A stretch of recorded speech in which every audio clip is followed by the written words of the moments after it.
Olá, boa tarde, tudo bem? Hoje é quarta-feira, dia 21 de setembro de 2016. 1 em cada 3 brasileiros acredita que nos casos de estupro, a culpa é da mulher. A informação é de uma pesquisa Datafolha encomendada pelo Fórum Brasileiro de Segurança Pública. Segundo o levantamento, 33,3% da população brasileira acredita que a vítima é culpada. A pesquisa perguntou se os brasileiros concordavam com a afirmação: a mulher que usa roupas provocativas não pode reclamar se for estuprada. Você concorda com essa afirmação? O Link News de hoje quer saber. Olá, boa tarde. A gente quer que você participe do jornal com a sua opinião. É muito fácil para manifestá-la, basta usar a hashtag LinkRecordNews. Lembrando que nós estamos com transmissão simultânea no portal R7 e falamos de São Paulo para todo o país. Também para vários países pela Record News Internacional. Vamos agora aos destaques de hoje. Ex-presidente Lula virá réu pela segunda vez na Lava Jato. Ele será julgado pelo juiz Sérgio Moro por corrupção e lavagem de dinheiro. Lula se defende e diz que Moro deu prosseguimento ao espetáculo de perseguição política. Após 10 meses, relatório do Tribunal de Contas da União vê omissão em tragédia de Mariana, em Minas Gerais. Um alerta de saúde. Anvisa suspende vendas de antibióticos de 3 laboratórios por falta de testes. E você, o que pensa sobre esses temas? Divida a sua opinião com a gente. Participe do nosso jornal, porque começa agora o Link Record News, segunda edição.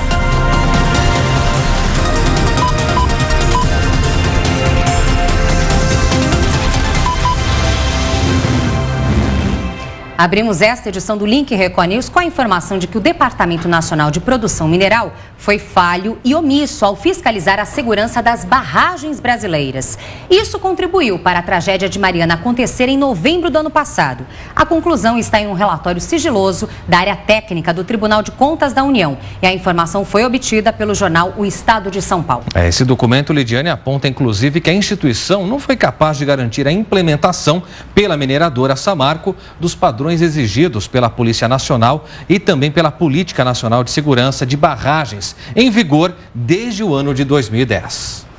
Uma outra informação muito importante que movimenta o noticiário de hoje. 1 em cada 3 brasileiros acredita que a culpa é da mulher nos casos de estupro. É o que indica uma pesquisa Datafolha encomendada pelo Fórum Brasileiro de Segurança Pública, divulgada mais cedo. Segundo essa pesquisa, 42% dos homens dizem que a violência sexual ocorre porque a mulher não se dá o respeito ou usa roupas provocativas. Já 32% das mulheres culpam as vítimas. 65% dos brasileiros temem sofrer algum tipo de violência sexual. Entre as mulheres, esse número é muito alto, ele vai para 85%. O Instituto Datafolha entrevistou 3.625 pessoas entre os dias 1º e 5 de agosto. A margem de erro estimada dessa pesquisa é de 2 pontos percentuais para mais ou para menos. Diante desse contexto, a enquete do dia. Você concorda com essa afirmação usada na pesquisa Datafolha de que a mulher que usa roupas provocativas não pode reclamar se for estuprada? A sua opinião é o que vale, sim ou não, você vota a partir de agora nas redes sociais com a hashtag LinkRecordNews. Também pode fazer isso por meio do nosso WhatsApp. O número está aparecendo agora na tela para você. Pode salvar no seu celular como Link Record News, aí fica mais fácil de participar. 11 95307 1851. Lembrando que a sua participação segue até o final desta edição, então momentos de interatividade com a sua opinião aqui na tela e no final desta edição o resultado oficial da enquete para você. Comece a participar. Enquanto você faz isso, a gente traz outros destaques, mas daqui a pouco voltaremos ao tema. A gente fala agora do trabalho. O ministro do Trabalho, Ronaldo Nogueira, disse hoje que a proposta de reforma trabalhista, que vem sendo debatida com muita polêmica, deverá ficar só para o segundo semestre do ano que vem. Segundo ele, a solução para a crise fiscal e a retomada do crescimento é a proposta que limita os gastos da União, impondo um teto para os próximos anos. Proposta, aliás, que já tramita no Congresso Nacional. A previsão inicial era que essa proposta de mudanças na legislação trabalhista fosse enviada ao Congresso, Lidiane, até o final deste ano. Clébio, a avaliação de parlamentares é que o governo avaliou que o projeto de mudança nas leis trabalhistas poderiam, então, causar um racha na base governista, comprometendo a gestão do presidente Temer. Outra reforma polêmica, que também ficou para o ano que vem, é a da Previdência. A avaliação é que também foi adiada para evitar a debandada de alguns partidos da base governista. Assunto, inclusive, que foi abordado por Michel Temer agora há pouco em Nova York. Ele disse que a aprovação dos gastos dessa reforma previdenciária deve acontecer ainda este ano, mas a reforma em si só o ano que vem. E já que estamos falando em corte de gastos, uma preocupação do governo, mas que também deve ser sua, consumidor. Olha só, um estudo apontou que é possível economizar mais de R$2.000 por ano nas compras de supermercados que todos nós fazemos todos os meses. O segredo, Lidiane, é pesquisar, viu? E a diferença no preço pode ser o dobro algumas vezes. Para provar tudo isso, a gente acompanhou um casal que aceitou o desafio de comparar valores em lugares diferentes. Comandando um carrinho, Raimundo. Em outro supermercado está Marcela. O casal costuma fazer compra junto e tem a mesma estratégia na hora de escolher. Os dois optam pelas marcas mais baratas e só em alguns casos abrem exceção. Procurar um produto de primeira linha e ver se tem um compatível mais em conta.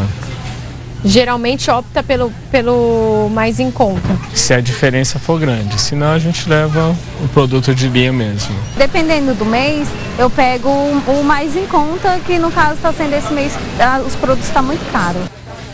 Hoje eles estão separados, porque toparam ver de quanto vai ser a diferença comprando em lugares diferentes. A lista dos dois tem os mesmos 20 produtos. Açúcar, a diferença está pouca. Segundo uma pesquisa feita em cerca de 1.300 supermercados de 23 cidades em 17 estados, vale rodar um pouco antes de comprar tudo num lugar só. Em São Paulo, a economia pode chegar a mais de R$2.000 por ano comprando no lugar mais barato. No Rio de Janeiro, também. A diferença entre os preços de um mesmo produto, de acordo com o levantamento, chegou a 169%. Aqui a situação se confirma. Chegamos à metade da lista e a diferença já está em R$8, para a surpresa do casal. Tá estranha essa conta sua aí, hein? Claro, fui no mais barato. Final das compras e o Raimundo gastou, olha lá, R$ 82,91. A Marcela, R$ 77,96. E a maior diferença foi no preço do arroz, R$ 10,90 lá e R$ 14,90 aqui. Uma variação de quase 50% que mostra o quanto vale a pena pesquisar e comprar em mais de um supermercado. Até que eu consegui fazer uma boa economia. Surpreendeu. Agora, então, para fazer compra, recolhendo folhetinho. Folhetinho. Vamos recolher folhetinho, acompanhar os preços também, né, que passam na TV, as propagandas, os comerciais, e aí nós vamos às compras. Muito bem, quarta-feira é dia de mostrar os melhores momentos da Batalha dos Cozinheiros aqui na Record. Por isso, nós vamos acompanhar agora o que aconteceu no programa de ontem. Vocês vão ter que cozinhar pratos incríveis de comida árabe. Quem quer mais? Vamos cozinhar! Hortelã, tahine. Vamos com calma. Açúcar pra fazer o doce lá. Pegou carne moída bastante? Peguei cordeiro, carne moída. E aqui você pegou as coisas de... O que você pegou? Então, eu já peguei tudo isso aí. Eu sei, mas eu peguei mais porque tem outras coisas pra fazer. Quer que eu faça abobrinha? Claro, tá. Ô, Pri, você quer pedir arroz pro André? Ou você não quer pedir? Não. Não? Ué, vocês não querem? Não, não. Tá, você não quer me ensinar a fazer a kafta? Eu vou fazendo ela? Kafta é o seguinte. Isso aqui, Carne moída? Carne moída. Você amassa com... Põe pimenta síria. Pouquinho. Pimenta síria? Aqui, ó. Pimenta síria. O que vai sair aqui de doce, Mônia? Eu vou fazer um doce com ricota, com melaço de romã e nozes. E vou polvilhar nozes em cima, um pouquinho de mel também, porque eles gostam muito de mel. Gostam muito de mel? Gosto. Priscila, babaganush. Você quer que eu já ponha as coisas aqui dentro? É que eu não bato ele, eu mexo ele na mão pra ele ficar... Eu vou na faca. Não vira creme, Tá bom, eu vou na faca. Beleza, então eu vou tirar isso daqui.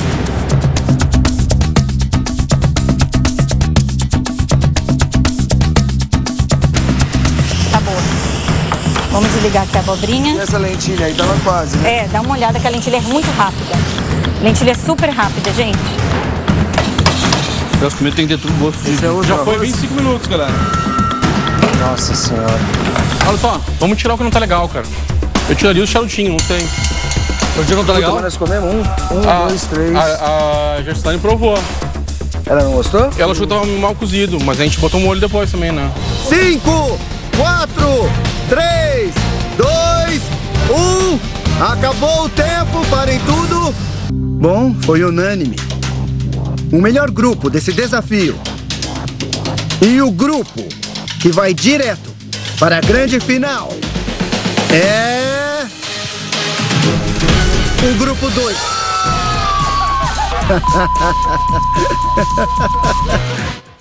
É hora de ver o que temos dentro da minha temida geladeira.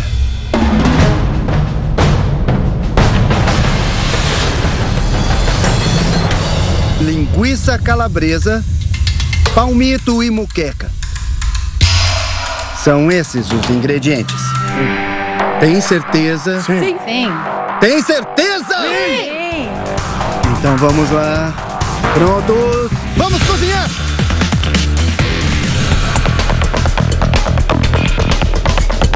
Faz um arroz. Você pegou arroz? Peguei. Pri, tu sabe o que vai fazer? Fazer uma salada com palmito, isso e tomate. Tá, vai. Meu, meio que desconstrói a muqueca, use em outra coisa. Bom, então ela tá pronta. Vou tratar ela.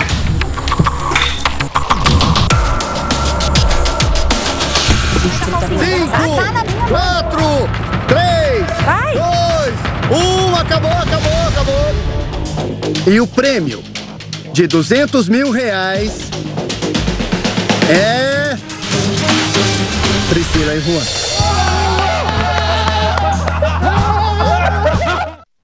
O Link Record News faz agora uma rápida pausa para os nossos apoiadores, mas volta em instantes. E você vai ver a seguir: polícia invade casa, liberta refém e mata criminoso depois de 10 horas de negociação em São Paulo.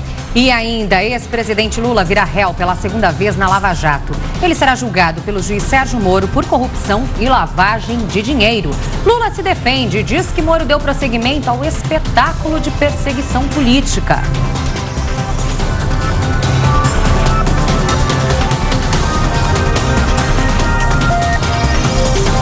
3 horas da tarde, mais 19 minutos, estamos de volta ao vivo com o Link Record News. E ao vivo, seguimos agora para Curitiba, no Paraná, onde está a repórter Thaís Pomin com os destaques da região. Thaís, é com você. Olá, uma boa tarde a todos. Aqui do Paraná, a gente volta a repercutir a decisão do juiz Sérgio Moro sobre a denúncia contra o ex-presidente Lula. Moro aceitou a acusação oferecida pelo Ministério Público Federal. Portanto, o ex-presidente passa a ser réu na Operação Lava Jato e passa a ser investigado pela Justiça Federal aqui do Paraná. O ex-presidente Lula é acusado dos crimes de lavagem de dinheiro e corrupção passiva.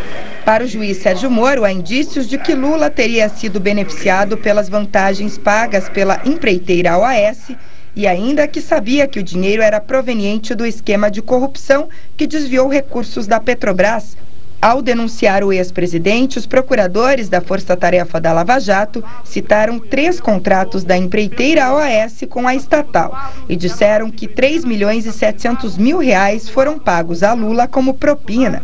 Além disso, afirmaram que a propina se deu por meio da reserva e reforma de um apartamento triplex no Guarujá, no litoral de São Paulo, e ainda do custeio de armazenamento de bens de Lula.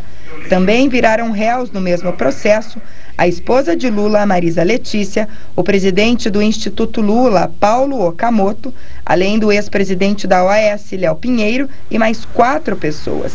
O juiz Sérgio Moro concedeu o prazo de 10 dias para que os réus tomem conhecimento do processo e outros 10 dias para que os advogados apresentem defesa prévia.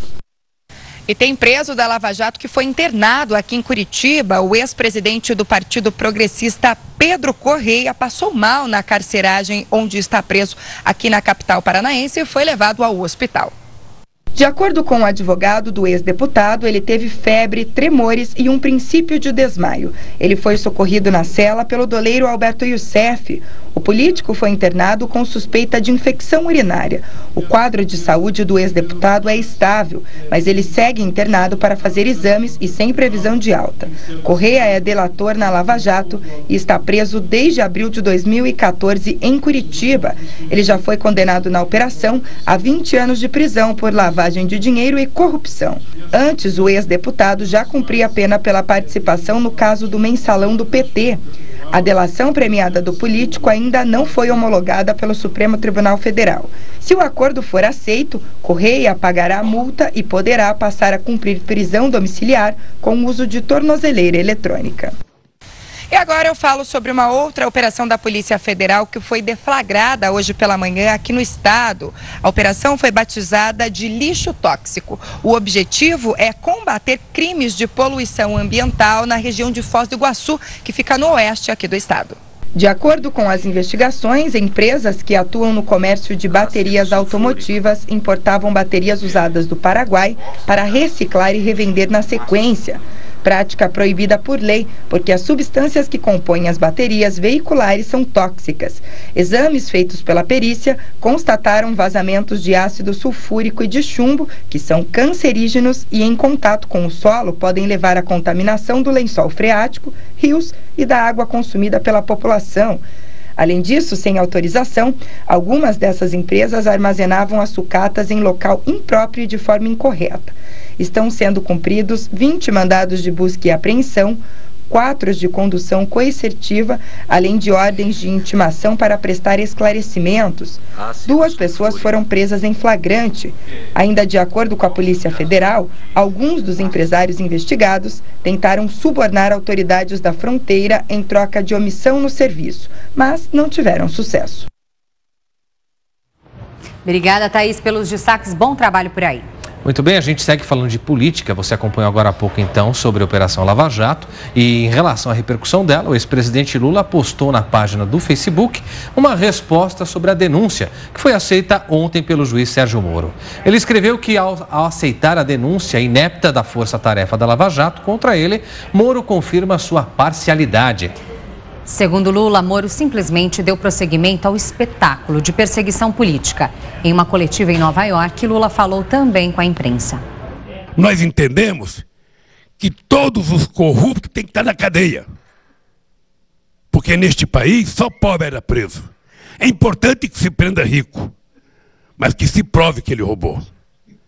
É importante que dê às pessoas o direito de defesa. Ninguém pode ser julgado por convicção de um promotor, por convicção de um delegado da polícia. Quem tem que ter convicção é o juiz em função da verdade que está escrita nos autos do processo. E não eu acho, eu penso, eu acredito. Para alguém ser julgado de verdade e ser condenado ou absolvido, é preciso que a gente tenha certeza do que está acontecendo. É um conluio, é uma combinação entre alguns agentes da Polícia Federal, alguns agentes do Ministério Público e eu diria até alguns agentes da Fazenda, na perspectiva de tentar evitar que o Lula possa ser candidato. É o que eu leio todo dia, o que eu ouço todo dia. Não tenho certeza e nem tenho convicção se é isso, mas é isso que eu leio todo dia. Não estava previsto na sociologia brasileira um operário metalúrgico virar presidente da República. Mais ainda, não estava previsto um operário metalúrgico dar certo como presidente. E o advogado e professor de Direito Constitucional da PUC São Paulo, Pedro Serrano, fez uma análise sobre isso. A decisão do juiz Moro de acatar a denúncia contra Lula não é a que mais surpreende. Uma decisão, acho que até esperada da maior parte das pessoas da área jurídica. Nesse episódio todo, o que mais chamou atenção foi a forma como a equipe dos procuradores apresentou para a mídia nacional a denúncia. Uma apresentação extremamente adjetivada, extremamente intensa, eu diria, muito fora do que deveria ser o padrão de atuação da instituição, e tratando o acusado, Lula, com extrema agressividade, afirmando que ele cometeu crimes que sequer constavam da denúncia e afirmando, em suma, que ele é um criminoso antes que ele seja condenado com direito de defesa, etc. Tal. Algo incompatível, a meu ver, com a função de qualquer agente público de investigação ou de apuração. Portanto, não é propriamente a aceitação da denúncia pelo juiz Moro, que ele fez uma verificação de justa causa. Eu creio que ele se equivocou, acho que não há justa causa para a instauração daquela denúncia, não vejo inclusive coerência interna nela, mas é um entendimento do juiz, algo normal. Vamos esperar o prosseguimento do processo, isso não significa que Lula está condenado nem nada. O que mais chamou atenção no episódio foi efetivamente aquela entrevista que realmente saiu do tom. Agora a gente fala sobre segurança pública, porque a polícia invadiu a casa em que um homem mantinha a ex-namorada refém por mais de 10 horas em São Paulo. Ela teve que ser socorrida por causa dos ferimentos. Ele foi morto pelos policiais. A recepcionista Patrícia Correia saiu carregada nesta maca, com vários hematomas e em estado de choque. Os parentes dela ficaram desesperados.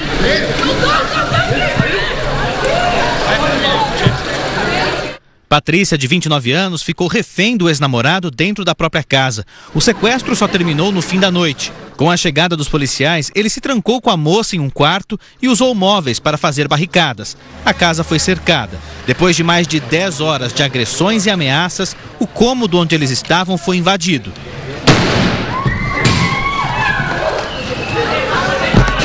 Foi possível ouvir barulho de tiro.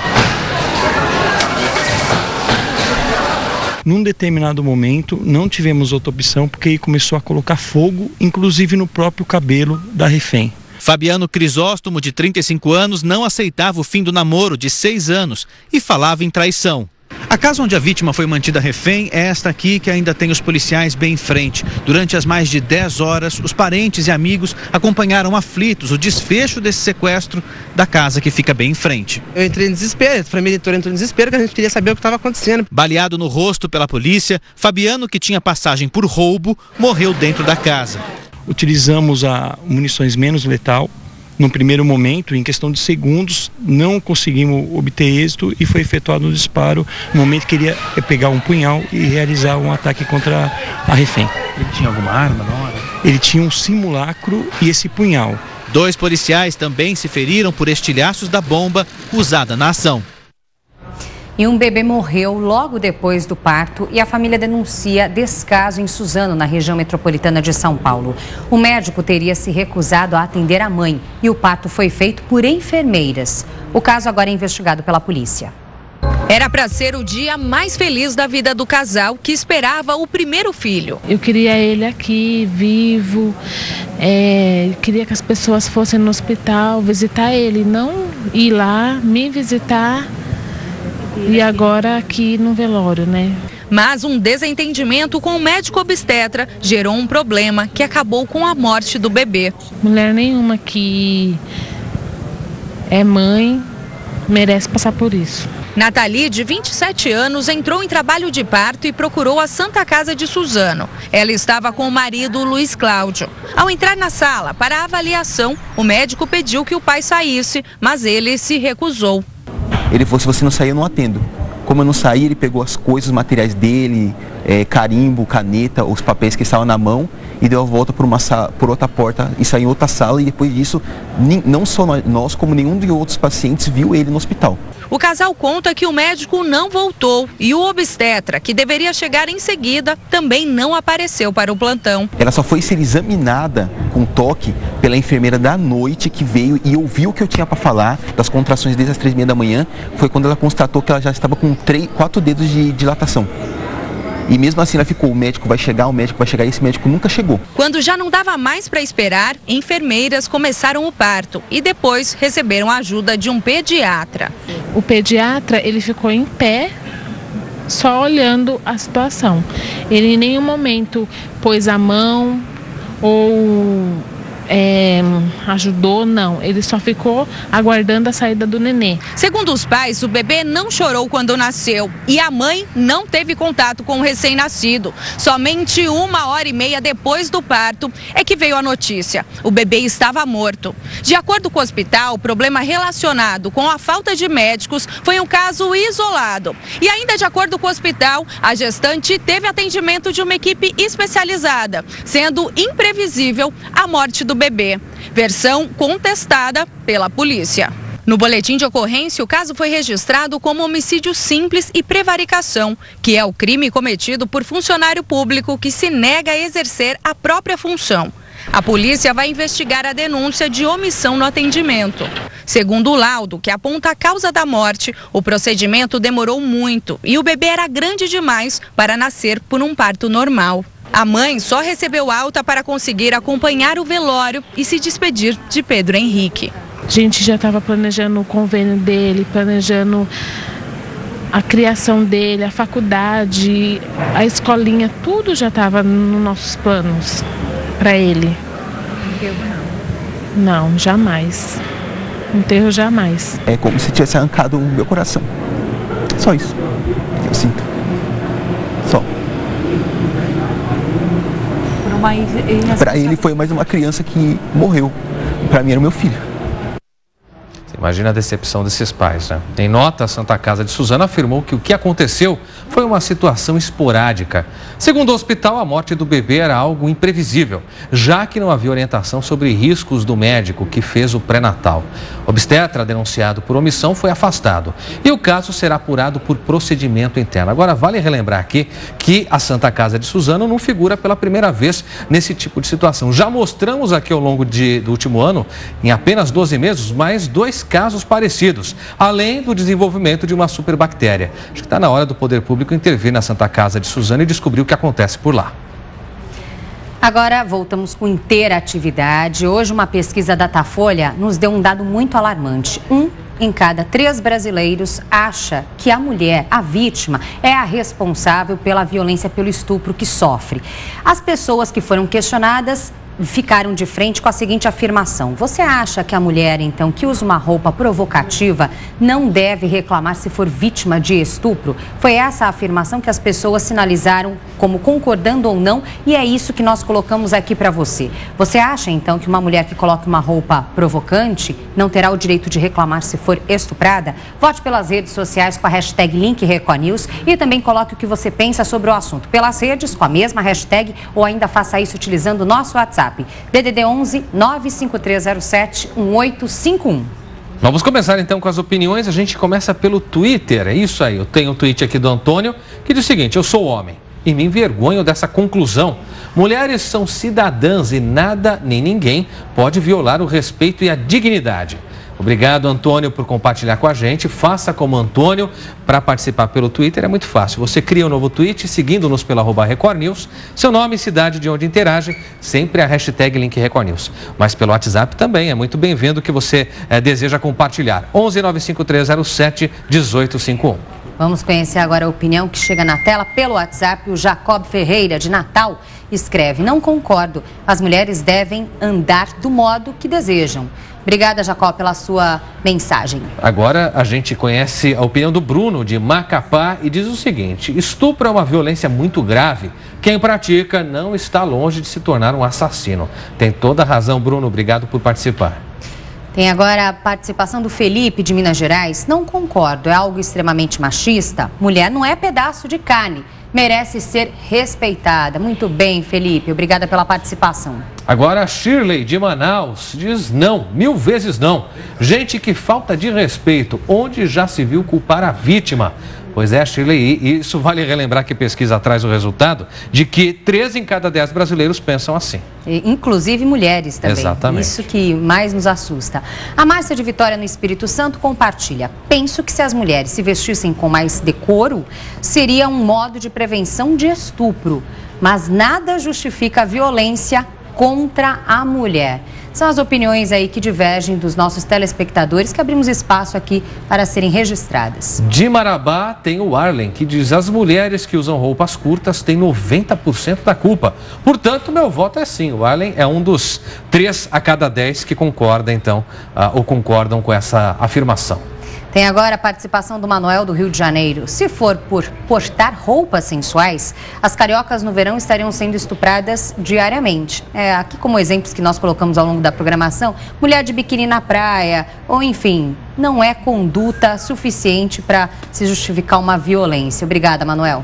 Depois do Manuel, a gente tem o Felipe aqui da capital paulista e diz: a mulher tem que ser livre para usar o que quiser.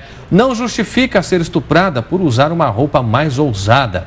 Felipe, registrado aqui o que você pensa. Obrigado. Nada justifica, né? Tamanha violência. O Alex de São Paulo acha um absurdo um número tão grande de pessoas achando que a culpa do estupro é das próprias mulheres, como também as próprias mulheres concordarem com isso. Mas é o que aponta realmente a pesquisa, Alex. Faça como eles, então, coloque a sua opinião, vote também. Aliás, vamos ver como é que está a parcial da nossa enquete. Votação correndo, vamos a mais uma parcial na tela. 33% dos nossos internautas concordam com a afirmação de que se a mulher veste uma roupa provocante, não pode reclamar depois de ter sofrido estupro, enquanto 67% se posicionam contrários aí a esta afirmação. Vote, participe, daqui a pouco o resultado oficial para você. A gente aproveita agora para fazer uma pausa bem rápida para os nossos apoiadores, mas a gente volta em instantes, hein? E com mais informações, Michel Teló e Djavan estão entre os indicados ao Grammy Latino. É isso e mais em instantes, até já.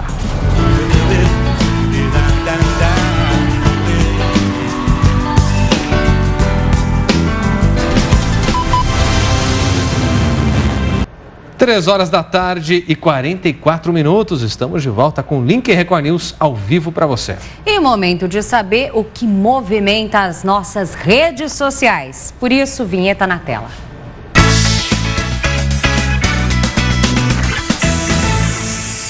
Vinheta na tela, quem chega é Débora Bresser, nossa colunista do Portal R7. Débora, tem coisas boas sobre música, não é isso? Pois é, boa tarde, Clébio, boa tarde, Linde. Hoje saiu a lista dos indicados brasileiros para o Grammy Latino. Olha só. E temos nomes aí de peso. O primeiro deles é o Djavan.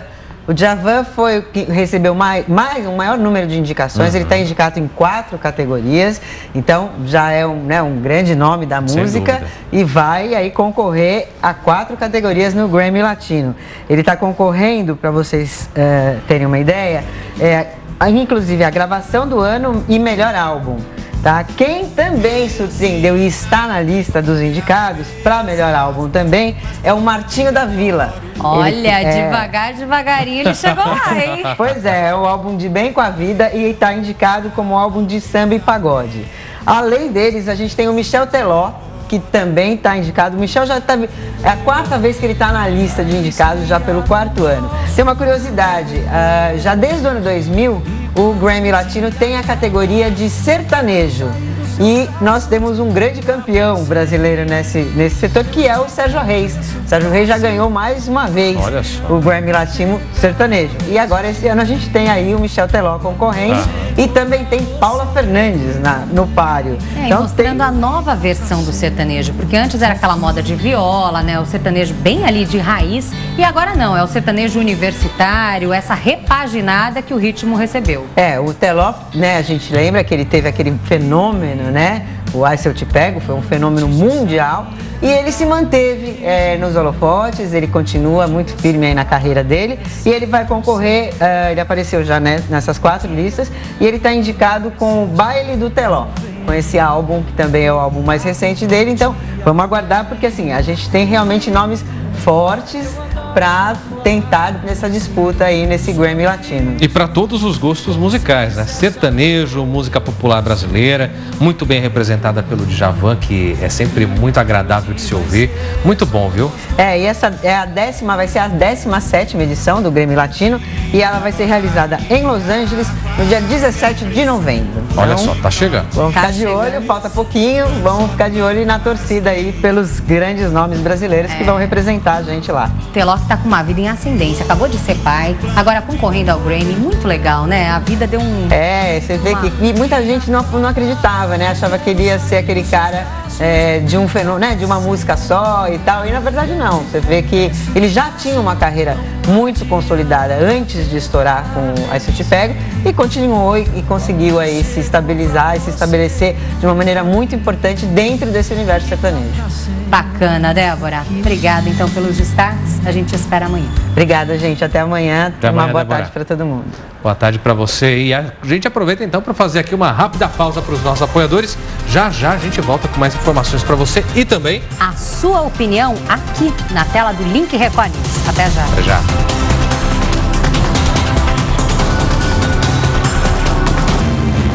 Ajuste seus ponteiros aqui com a gente, 3 horas e 55 minutos pelo horário de Brasília. Estamos de volta com o Link Record News. De volta com um alerta em saúde para você. Isso porque a Anvisa, que é a Agência Nacional de Vigilância Sanitária, suspendeu a venda dos antibióticos que tem na fórmula amoxicilina e também clavulanato de potássio, de 3 laboratórios. A venda está suspensa por 90 dias. Os antibióticos são dos laboratórios IMS, Germed e também Legrand.